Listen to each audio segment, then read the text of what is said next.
If it often seems like Republicans have a rotating list of members who decide they will say stupid things, really stupid things about guns on any given day, you may be correct.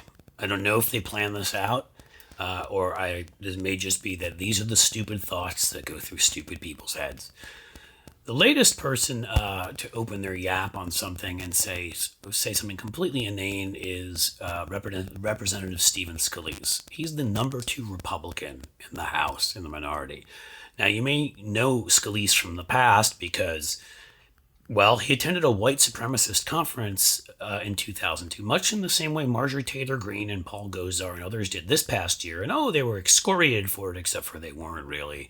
They were tissed by Kevin McCarthy, who still thinks he's going to be speaker, and nothing really happened to them. Well, Scalise, the guy, was able to get away with saying, that was so many years ago, all the way back in 2002, when he went and he spoke to a conference of Euro white supremacists, which he acknowledged he had done while he was a member of the state house in Louisiana.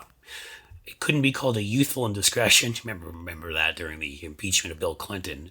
Some of the Republicans were like, oh, well, yes, we also cheated on our wives. But we had youthful indiscretions. Henry Hyde was the famous one. They're like, how old were you? And he was like, well, I was 49, because he was like 112 at the time. That was youthful. Well, Scalise was 49 when he became the Republicans' third-ranking member in the House. And this is now going back 5-6 years ago. But he was a 30-something, a 40-something. He'd have no trouble putting somebody who was black away in prison forever for real, like, shoplifting, if they happened to do it at that time. Maybe jaywalking. But, for him, he was younger. We all experiment, Some of us try pot. Some of us go skinny dipping. Others you speak at Nazi rallies. So he spoke at this neo-Nazi European American Unity Rights Organization, or Euro, still made it into Republican House leadership so that he could be around to say stupid things about guns today. Another thing you may want to know about him is he actually was shot. He's one of the few Republicans who has actually suffered due to the ludicrous gun policies that they've passed. He was in a congressional softball game. Don't get me into making fun of those. Somebody who claimed to be a Bernie Sanders fan, whether that's true or not, I don't know, but definitely somebody who hated him because he was a Republican, shot him and almost killed him. He came close to dying. I don't need to go through the litany of Democrats, from a judge's son last year who was murdered and when our house was attacked, to Gabby Giffords. A lot more of these assassinations have happened on the left. You may have know certain acronyms like MLK and JFK and RFK, but it doesn't take away from the fact that Scalise was shot and hurt. He shouldn't have been. We should have had policies in place to prevent it. We didn't. Thankfully, he lived. I hate the guy. I don't wish for people to die. But it seems to have just made him dumber, and so he's the rotating dumb person for today. He came out and said, when asked about should we change any gun laws, he said, well, we didn't ban planes after 9/11. Let's see, folks. You need planes to fly to get from one place to another, and therefore banning planes would mean no one could fly and go anywhere. You don't need guns to get to school, or to get to the movie theater, or to get to the mall, or to get to the nightclub or the bar, or just to get to the streets of downtown Chattanooga where kids start shooting at each other. No, the gun's a weapon you bring there when you want to kill people. So obviously the comparison is as stupid as one you would expect to hear from Marjorie Taylor Greene or Lauren Boebert, or, it's like claiming that Matt Gaetz also went out with 20-somethings in addition to his 17-year-olds. It's okay.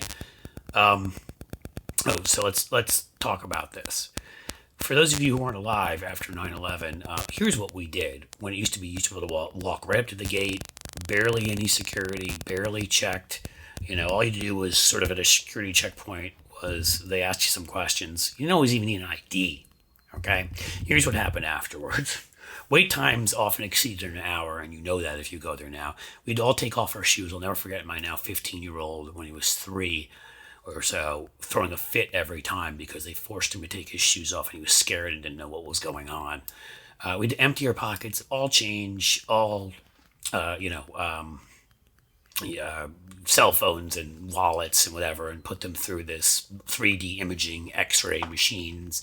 Sometimes we had to go through the full body scan where they could take a look at, I guess, our bone structure while deciding whether we were going to commit a terrible act. You ever try to bring water through liquids? Yeah, couldn't do that. Just the other day, flying back from New York, we forgotten had a bottle of water in there. They took it out. Any sharp objects you couldn't take through. They reinforced cockpit doors. You weren't allowed to get up and walk towards the cockpit during flights for a while. The list goes on and on and on of things that we did. If we were to do those kinds of things now, of course, it would be to reinforce, like those cockpit doors, reinforce our gun laws.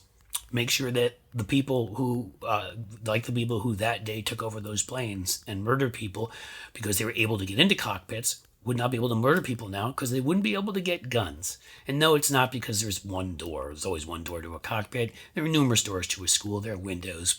Same with nightclubs. And people shoot each other downtown. So if you're going to find a magic door to do something with, they're good luck.